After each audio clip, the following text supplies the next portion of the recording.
Hi hello welcome to our channel. నేను మీసిరి. ఈరోజు మనం చెప్పుకోబోయే కథ ధరణి కళ్యాణం పార్ట్ 106. ఇక కథలోకి వెళ్ళిపోదాం. నోరు మూయి, లేకపోతే నేను మూసేయాల్సి వస్తుంది. ఆ తర్వాత మాట్లాడడానికి ఛాన్స్ ఉండదు అని కళ్ళతోనే నవ్వాడు గగన్. టక్కున నోరు మూసింది ధరణి. గుడ్, ఇక నిద్ర వస్తుంది పద అంటూ లేవబోతున్న అతని చేతిని గట్టిగా పట్టి అతనికి దగ్గరగా జరిగి కూర్చుంది ధరణి. ప్లీజ్ ఒప్పుకోవచ్చు కదండీ అని అతని చేతిని గీరడం మొదలుపెట్టింది. పాపం, పిల్ల పిచ్చుకకి తెలియట్లేదు అతను అలాంటి ట్రిక్స్కి పడడు అని. ఇంకేం చేస్తుందో అని నవ్వుకుంటూ ఆమెనే చూస్తున్నాడు గగన్. నేను కూడా రానా? అతని చేతిని ముద్దాడుతూ అడిగింది ధరణి.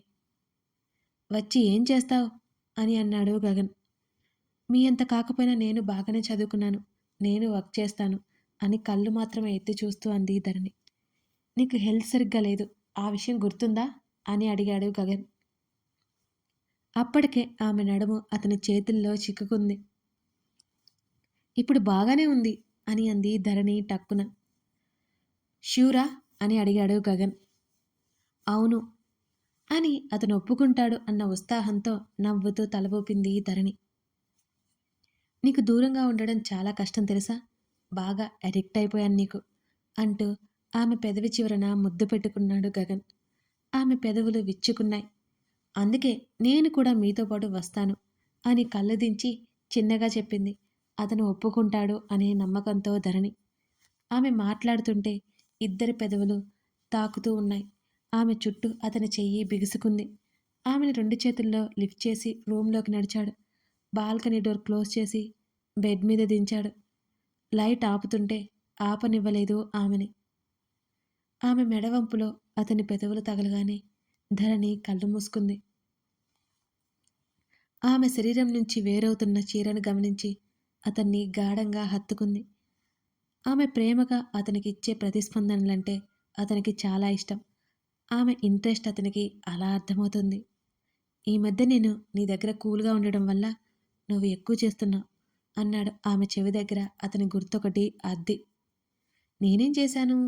అతని పనులకు తాళలేక ఉక్కిరిబిక్కిరవుతూ చిన్నగా అడిగింది ధరణి.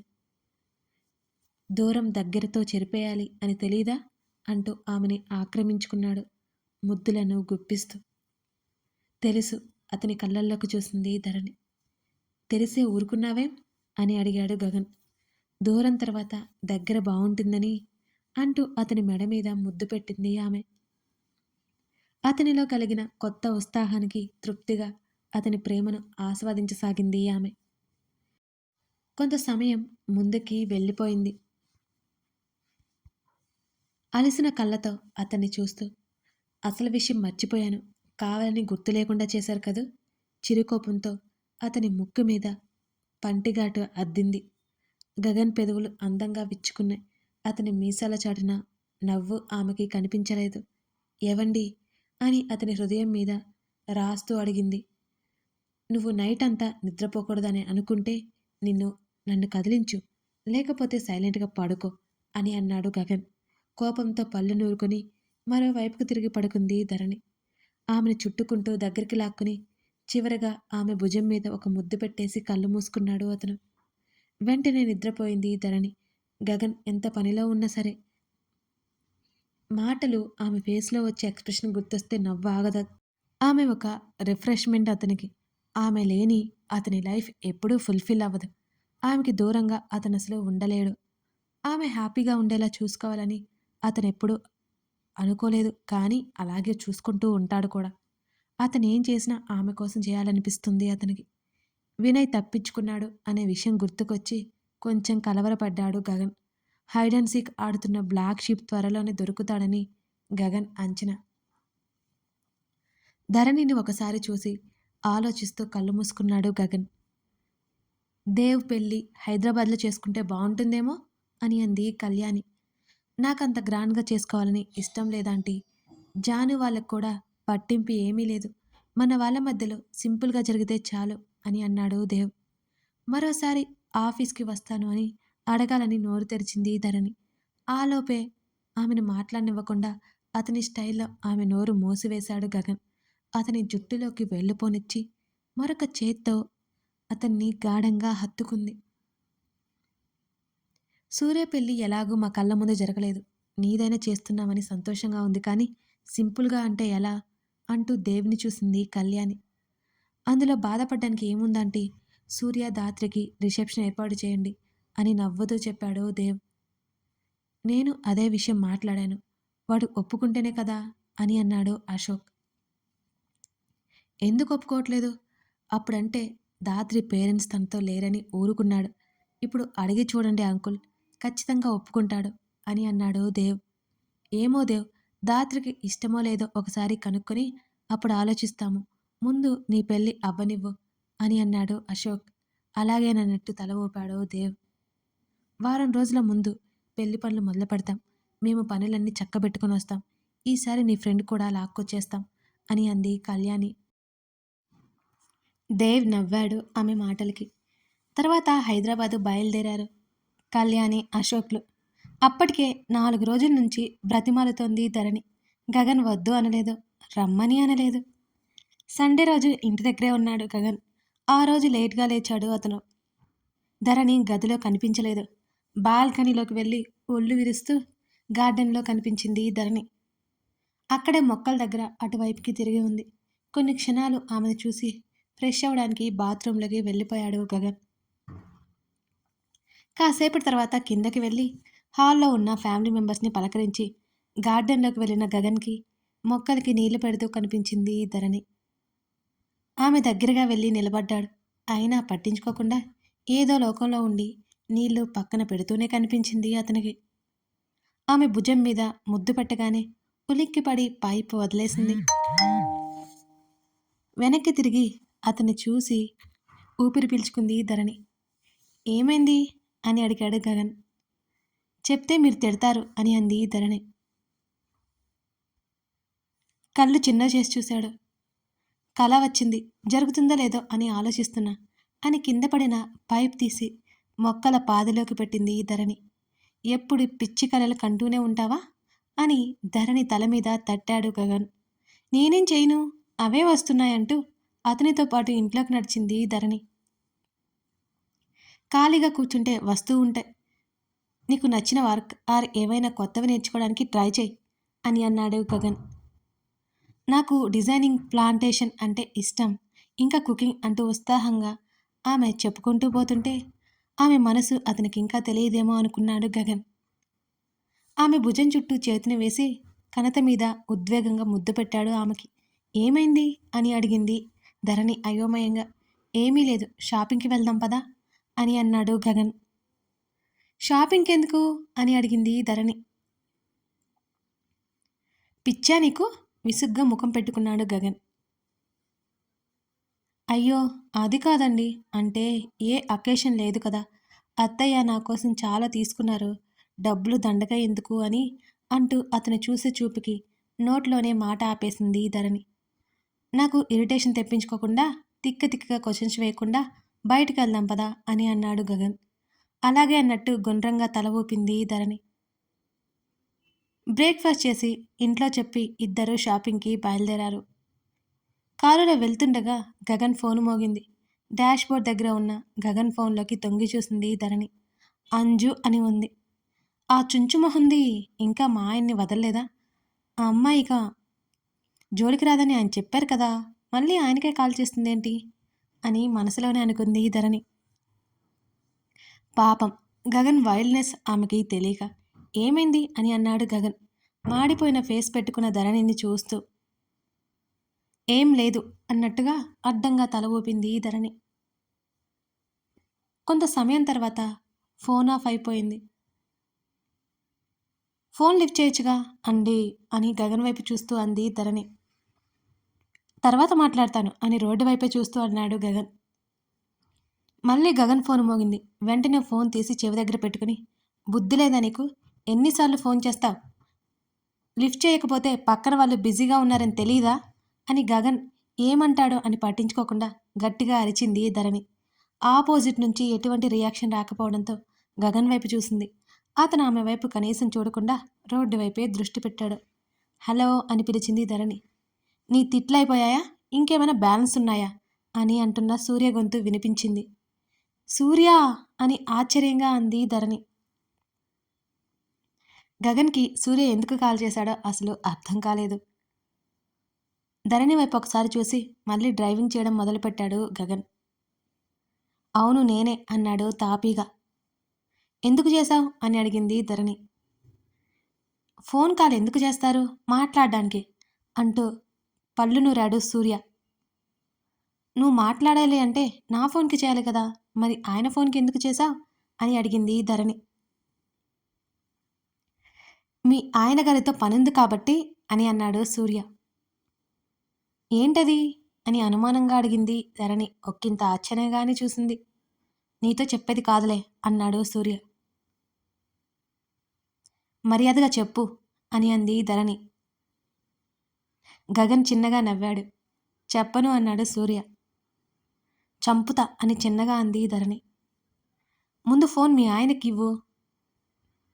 నువ్వెందుకు లిఫ్ట్ చేశావు అని అడిగాడు సూర్య విసుగ్గా. మా ఆయన ఫోన్ గట్టిగానే చెప్పింది కోపం వచ్చి. సరే చెప్పు, ఎలా ఉన్నావు అని అడిగాడు సూర్య. టాపిక్ డైవర్ట్ చేయకు అని అంది ధరణి సీరియస్గా. ధరణి ఫోన్ ఇవ్వు అని గగన్ అడగగానే అతని వైపు చూసి తల ఊపి గగన్ వైపు పెట్టింది మూతి బిగించి. టిపికల్ ఇండియన్ వైఫ్స్ అన్నాడు సూర్య నిట్టూరుస్తూ. అతని డొక్కలో పొడిచింది ధాత్రి. అప్పుడు గగన్తో మాట్లాడడం కరెక్ట్ కాదని తర్వాత మాట్లాడాలి అనుకున్నాడు సూర్య. నేను తర్వాత మాట్లాడతాను అని అన్నాడు గగన్. ఓకే అని కాల్ కట్ చేసింది ధరణి కూడా. గగన్ వైపే అనుమానంగా చూస్తూ ఉంది ధరణి. ఏంటి అన్నట్టు కళ్ళు ఎగరేశాడు గగన్. ఏం జరుగుతుందో ఇప్పటికైనా చెప్తారా అని అడిగింది ధరణి. దీనంగా దిగులుగా ఉన్న ఆమె ముఖం చూసి ఆమెకు టెన్షన్ ఎక్కువ అవుతుందేమోనని అనుకున్నాడు గగన్. ఏం చెప్పాలి అని అడిగాడు మళ్ళీ ఆమెనే చూస్తూ. ప్లీజ్, తెలుసుకోకపోతే నా బుర్ర బద్దలయ్యేలా ఉంది అని అతని గడ్డం పట్టుకుని బ్రతిమాలింది ధరణి. సరే అని అన్నాడు గగన్. ధరణి తెగ సంతోషపడిపోయింది ఆ మాటకి. అతను చెప్తాను అనేసరికి ఆ ఆనందం తట్టుకోలేక ఎప్పుడు చెప్తారు అని అడిగింది ఉత్సాహంగా. ఇప్పుడు షాపింగ్కి వెళ్తున్నాం కదా, వచ్చాక చెప్తాను అని అన్నాడు గగన్. నిజంగానా అంది మెరిసే కళ్ళతో. కాకపోతే చిన్న కండిషన్ అని గగన్ అనగానే ధరణి ముఖంలో నవ్వు మాయమైపోయి అనుమానంగా చూసింది గగన్ని. అసలు అతన్ని నమ్మడానికి లేదు అని ధరణికి తెలుసు. ఏమంటావు, నా కండిషన్కి ఒప్పుకో, అప్పుడు క్లారిటీ ఇస్తాను అని అన్నాడు గగన్. ఏంటి ఆ కండిషన్ అని చిన్నగా అడిగింది ధరణి. ఆమె చేతిని తీసుకుని ముద్దు పెట్టుకుంటూ నువ్వు 30 మినిట్స్ ఆపకుండా కిస్ చేయాలి అని ఆమె చేతిని వదిలేసి ఆరాంగా డ్రైవ్ చేయడం మొదలుపెట్టాడు గగన్. ఏంటి, కారు టాప్ లేచిపోయేలా అరిచింది ధరణి. వినిపించలేదా, మళ్ళీ ఇంకోసారి చెప్పాలా అంటూ ఆమె చేతిని చేతిలోకి తీసుకుపోతుండగా వెంటనే చేతులని వెనక్కి లాక్కుంది ధరణి. నాకు అర్థం కాలేదు, అనట్లేదు, మీరు అసలు ఏం మాట్లాడుతున్నారు, మీకు తెలుస్తుందా, 30 మినిట్స్ చేస్తే ఉండడానికా పోవడానికా అని గట్టిగా మాట్లాడుతోంది Dharani. Deal okay or not okay thumb పైకి కిందకి తిప్పుతూ అడిగాడు గగన్. ఉక్రోషంగా గగన్ని చూసింది ధరణి. నా కండిషన్కి ఒప్పుకుంటేనే మన డీల్ సెట్ అవుతుంది, లేకపోతే లేదు అని కిస్ చేయాల్సింది నువ్వే అంటూ స్టీరింగ్ మీద చేతులాడిస్తూ షాపింగ్ మాల్ ముందుకు తీసుకువెళ్ళాడు గగన్. కార్ పార్క్ చేయమని అక్కడ ఉన్న గార్డ్కి చెప్పి లోపలికి నడిచాడు అతను. వేరే ఆప్షన్ లేదా అని అడిగింది ధరణి అతనితో పాటు నడుస్తూ. లేదు అన్నట్టు పెదవి విరిచి ఎలివేటర్ దగ్గరికి నడిచాడు గగన్. మూతి బిగించి అతని వెంట అడుగులు వేసింది ధరణి. లేడీస్ సెక్షన్ వైపు తీసుకువెళ్ళాడు గగన్. ఆ ఫేస్ మార్చు, నీకు కావాల్సింది తీసుకో, పార్టీ వేర్ తీసుకో, ఎప్పుడు ఇంట్లోనే ఉండవు కదా అతను చెప్పగానే అలాగే నన్నట్టు తలాడించింది ధరణి. అరే ధరణి అంటూ ఆమె భుజం చుట్టూ చేతిని వేసి నీ డర్టీ థాట్స్ పక్కన పడేసి హాయిగా షాపింగ్ చేద్దాం పదా, నాకు షాపింగ్ అంటే అస్సలు నచ్చదు, నువ్వు ఇంట్లో ఉండి ఉండి బోర్ కొడుతుందన్నావని తీసుకొచ్చాను, నాకు ఇరిటేషన్ తెప్పించకుండా చూద్దాం పదా, నీ డౌట్స్ నైట్ క్లారిఫై చేసుకుందాం అని నవ్వాడు గగన్. నైట్ అయితే మాట్లాడకుండా చేయడానికా అని చిరుకోపంగా చూసింది ధరణి అతని వంక. నువ్వు ఇంటెలిజెంట్ ధరణి అని ఆమెతో పాటు లేడీస్ సెక్షన్ వైపు నడిచాడు గగన్. వాటన్నిటినీ వదిలేసి తన కోసం అతను టైం స్పెండ్ చేయడంతో హ్యాపీగా షాపింగ్ చేయడం మొదలుపెట్టింది ధరణి. ఆమె సెలెక్ట్ చేసుకుంటూ అతనికి నచ్చిందో లేదో అని ఆతృతగా అతని వైపు చూస్తూ ముఖంలో ఆనందం నింపుకొని అతనికి నచ్చాలి అని ఆరాటపడుతుంటే ఆమెనే అపురూపంగా చూస్తున్నాడు గగన్. కాకపోతే గంట సేపటి నుంచి అన్నీ చూస్తుంది కానీ ఏమీ సెలెక్ట్ చేసుకోవట్లేదు ధరణి. చకచక ఆమెకి ప్రజెంట్ ట్రెండ్కి తగ్గట్టు డ్రెస్సెస్ శారీస్ సెలెక్ట్ చేసి బిల్ కట్టేసి గోల్డ్ సెక్షన్ వైపుకి తీసుకెళ్ళిపోయాడు. అతని చేతిని పట్టుకుని వెనక్కి లాగుతూ నా దగ్గర చాలా ఉన్నాయి ఇప్పుడు వద్దు అని మెల్లిగా ఆమె చెప్తుంటే అతను వినలేదు. మమ్మీ చెప్పింది ఇప్పటి వరకు నీ అంతటా నువ్వేం తీసుకోలేదని. షాపింగ్కి వెళ్తున్నాం అంటే గోల్డ్ షాప్కి వెళ్ళమని మరీ మరీ చెప్పింది. మాట్లాడకుండా నీకు కావాల్సింది వెళ్ళి సెలెక్ట్ చేసుకో అని అన్నాడు గగన్ నిదానంగా. అలాగేనన్నట్టు తల ఊపి short black bead chain select చేసుకుంది ధరణి. ఇంకేమైనా తీసుకో అతను అంటుంటే ఇది చాలు అంటూ గగన్ కోసం రింగ్ సెలెక్ట్ చేసింది ధరణి. బిల్ పే చేసి అటు నుంచి అటే ఫుడ్ కోర్ట్కి వెళ్ళాలి అనుకున్నారు ఇద్దరు. మళ్ళీ 4th ఫ్లోర్కి అవసరమా అండి షాపింగ్ చేసిన నీరసం తాలూకా అడిగింది ధరణి. సరే పద పక్కనే రెస్టారెంట్ ఉంది వెళ్దాం అని అన్నాడు గగన్. ఇద్దరు బయటకొచ్చి పక్కనే ఉన్న రెస్టారెంట్ వైపుకి వెళ్ళాలి అనుకున్నారు. ఆ బ్యాగ్ ఇవ్వు కారులో పెట్టి వస్తాను అని అన్నాడు గగన్. అలాగేనన్నట్టు తల ఊపింది. గగన్ వెనక్కి తిరిగి 4 అడుగులు వేశాడో లేదో ఎవరిదో కారు మిర్రర్లో ధరణిని వెనక నుంచి ఎవరో ఉన్నట్టు అనిపించింది. బ్యాగ్స్ వదిలేసి ధరణిని మీదకు లాక్కున్నాడు గగన్. ఆ హఠాత్ పరిణామానికి ధరణి నివ్వెరపోయింది.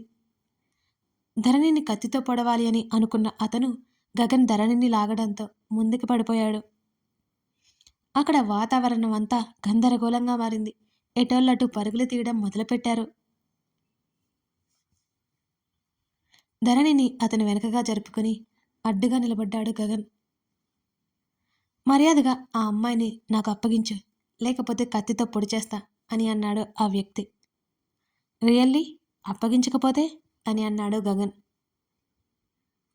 ఏమండి వెళ్ళిపోదాం పదండి అంటూ భయంతో వణికిపోతూ గగన్ షర్టు పట్టుకుని లాగుతోంది ధరణి. నువ్వెళ్ళి కారులో కూర్చో నేను వస్తున్నా అనగానే తల కొంచెం ఓరగా తిప్పి చెప్పాడు ఆమెనే చూస్తూ గగన్. మీరు కూడా రండి మనిద్దరం వెళ్ళిపోదాం అంటూ అతని చేతిని పట్టుకొని ఆమె భయపడుతూనే లాగుతుంటే నిన్ను చుట్టుకొని పట్టుకొని ఫైట్ చేయలేను కానీ నువ్వెళ్ళు అని అన్నాడు గగన్. ఏంట్రా మీ మాటలు త్వరగా అమ్మాయిని పంపించు అంటూ 2 అడుగులు ముందుకు వేశాడు ఆ వ్యక్తి. ధరణితో పాటు గగన్ కొంచెం వెనక్కి జరిగాడు. ఏంటి ఫైటింగా అని ఆశ్చర్యపోయింది ధరణి. అవును నువ్వెళ్ళు ధరణిని మెల్లిగా వదిలించుకొని కారు వైపుకి నెట్టాడు గగన్. నేను వెళ్ళను అని ధరణి మొండిగా అంటుంటే 5 నిమిషాల్లో వచ్చేస్తాను వెళ్ళు నువ్వు పోలీసులు కూడా వస్తున్నారు ప్రాబ్లం లేదు అని ఆమెకి ధైర్యం కోసం చెప్పాడు గగన్. జాగ్రత్త అని పరిగెత్తుకుంటూ కారు దగ్గరికి వెళ్ళి లోపల కూర్చుంది ధరణి. కథ కొనసాగుతోంది. ఇంతకీ ధరణికి ప్రమాదం తలపెట్టాలనుకునేది ఎవరు? ఇప్పుడు గగన్ వాళ్ళ భార్య నుంచి ధరణిని రక్షిస్తాడా? తెలుసుకోవాలి అంటే తర్వాత భాగం కోసం చూడాల్సిందే. కథ నచ్చితే లైక్ చేసి మీకు ఏమనిపించిందో ఒక చిన్న కామెంట్ అయినా చేయండి. మన ఛానల్కి కొత్తగా వచ్చినట్లయితే సబ్స్క్రైబ్ చేసుకోవడం మర్చిపోకండి. మీ లైక్స్ నాకెంతో అవసరం. Thank you.